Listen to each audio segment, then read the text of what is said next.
Yeah, I mean, I think that it was a heck of a college basketball game that this community and arena needs to continue to get used to seeing. I think that that's. I mean, how about the fan support tonight? It was awesome, and I can't thank them enough. I can't, the people who showed up and just the engagement around the community. That's what I want to start off with the most. It means a lot. It's, we've been together several years, and you go into an arena like that, in a game like that, it matters, and it helps, and it gives you that little extra oomph, for lack of a better term.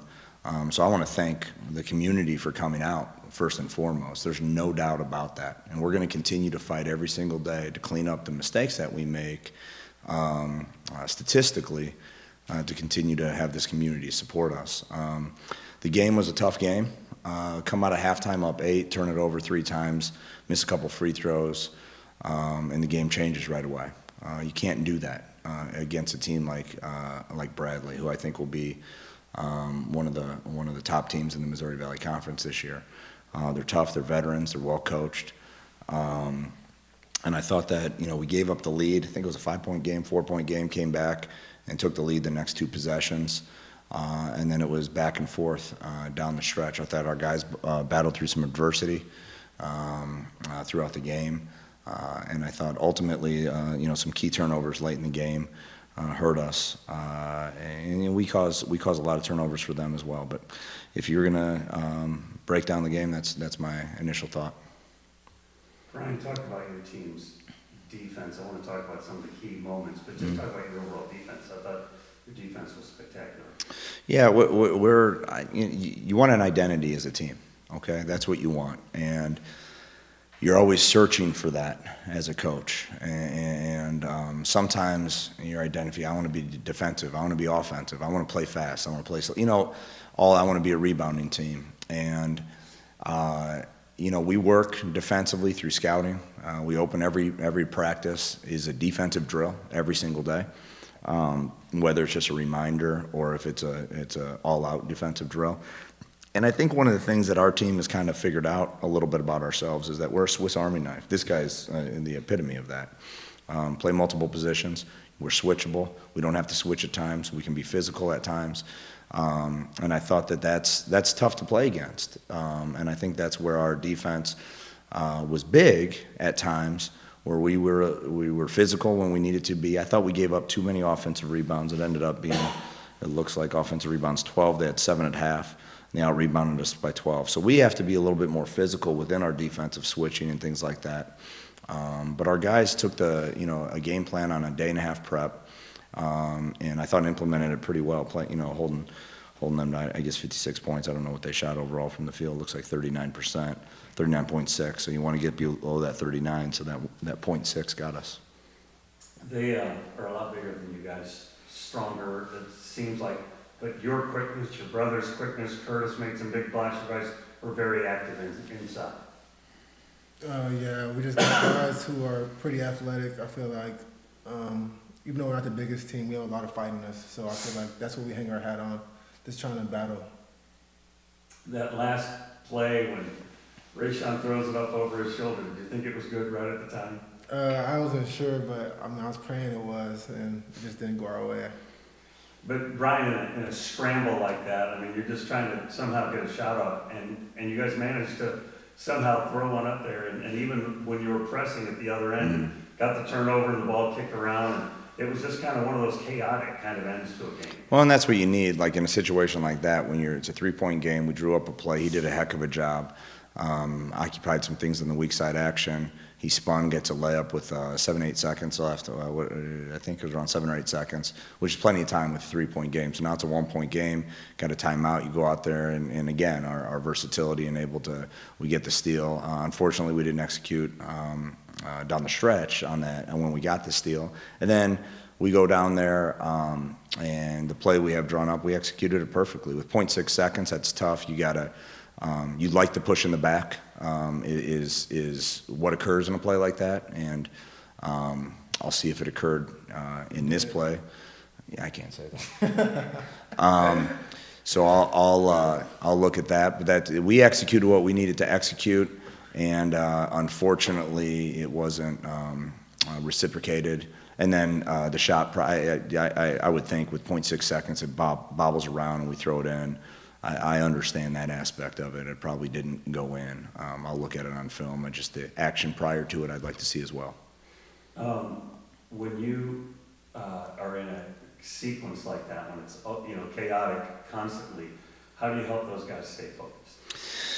Well, we kind of live in chaos a little bit with our team, and we're built for that type of moment. I had a timeout left, and I'm gonna, in my head, I'm already playing it over and over to see.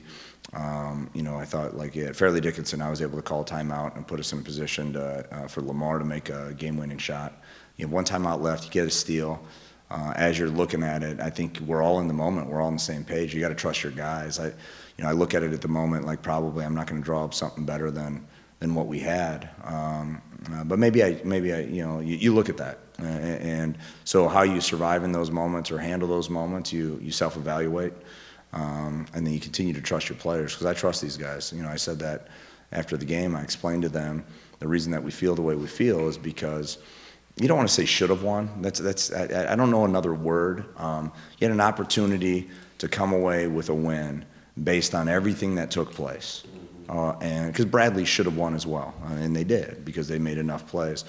But ultimately, you just got to continue to grow in games like that. And these guys have worked multiple years for an opportunity to have a game like that. Now you bounce back and you get ready for the next one.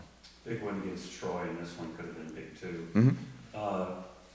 And there's no moral victories at this point. I mean, you guys just want to go win games. But as you said, Brian, this is one of the better teams in the Missouri Valley Conference. Mm-hmm. And I think you showed a lot of people tonight that we're as good as anybody we're going to play. Yeah, I mean, I think that if we take our approach the way that we need to take our approach every single day, we're going to put ourselves in an opportunity to have success. We have great depth. Like Jonathan Curtis makes 2 big-time plays at the end of the half. Big time. And you're looking in there, and you look at that too. You're like, all right, who do you play in that different moments? But then you have you're sitting there talking about Terrence Thompson, who's a heck of a player as well. And they're pulling for each other. And I think those are the things that, as you continue to look at our team, we're sharpening ourselves every single day in practice. As long as we continue to step up and challenge one another and support one another. All right, you battle on the court, and then you love off the court, no doubt about that. And then you love together when you're in a game. I think that's where our team is headed. Now we got to learn from this one. And this one, it hurts, and like you said, there isn't a moral victory, because when you look at a game like this, we talked about ourselves going into this game. This wasn't, hey, a Missouri Valley opponent coming in, preseason 1 or 2 in the league coming in. It was about, here's what we need to do, and here's what they do. Here's what they do, and here's what we need to do, because this team is too important. These guys mean too much to each other and to me to not give them all the love we can. You took Leon's away from them, and Mass didn't do a ton, but Hannah was opportunistic. He was good. He was really active in the first half. I thought he had a big-time transition basket. He had a tip dunk. I think he only had 2 offensive rebounds in the first half, but he was active, and I thought that bothered us a little bit in the first half. And then, I don't know what he ended up with. Where is he? He's right there. He ended up having 12 and 4 and 2 steals. And he's very long. He stepped up and did what they needed to do, and they have a deep veteran team as well. Before I let you guys go, I talked to Brian, and he talked about this series, like you being able to play you twice because of your friendship. Can you just talk about that a little bit? Well, I think one of the things that you look at in scheduling, so much of it is about relationships. It's what is the team looking for, whether it's a net rating or different, especially the higher level teams, the SECs and things like that. They have to fit a certain box of a team. So there's limited opportunities to play those type of teams, but you have to rely on your relationships. Bradley gave us an opportunity to come in here. They're not coming in here without the relationship that Brian and I have. That's not egotistical and arrogant. It's a fact. And you look at our scheduling. Played Bradley, played Creighton, played Illinois State, Missouri, St. Louis. I have very close relationships with all of those places. I either lived there, coached there, grew up there, but also in Marquette, it's an opportunity for us to go put ourselves on a stage, do what we need to do for our department, but also compete, because every game you want to go in and win. So to have a team like Bradley come in through the relationship we have is great for our fans, you know, and I appreciate that, and he understands that, and he has a program where he understands, okay, I want to go in there on the road. We're gonna play this game, and it's gonna get us better. We're gonna get better out of it, and I think that, you know, today that was a very good win for them, in my opinion. That's a very good win for them. Coach was talking about the togetherness of the team. Can you just talk about the interpersonal relationship stuff going on? I would say out of my 4 years here, this is probably the closest the team has been. We really believe we can do something this year, and we're all just trying to buy in and do what we all need to do to make that happen. So it's a brotherhood, like Coach says, put family into basketball. We're all one big family. So I'll say that we're all buying into that. I'm good. You got anything? No? Thanks, Brian. All right, guys.